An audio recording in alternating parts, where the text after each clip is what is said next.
Welcome back, everyone. New at 4 o'clock, an update on the effort by a South Jersey high school class to get a major piece of legislation signed into law. Students there have spent 3.5 years working to get the civil rights cold case bill passed in Washington.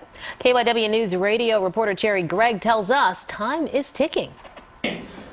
Social studies teacher Stuart Wexler is managing anxiety among students. We have until January 8th to get this bill signed. They have less than 24 hours to get President Donald Trump's attention. Persistence is the name of the game. We first told you about these Hightstown students in 2017. By then, they'd been working nearly 2 years to draft and get support for the Cold Case Act, a bill designed to help families of victims of racially charged murders. The bill creates a review board that would unseal and remove redaction from files and finally release the information to the public after decades of waiting. Private investigators, historians, maybe even students will be able to dig into the files and find leads, find potential witnesses that have been overlooked, and maybe get answers. Taking on the legislative process of the United States is daunting. Hightstown grad Osleen Johnson was part of the original class that convinced the NAACP to sign on and got Illinois Congressman Bobby Rush to introduce the bill in the House.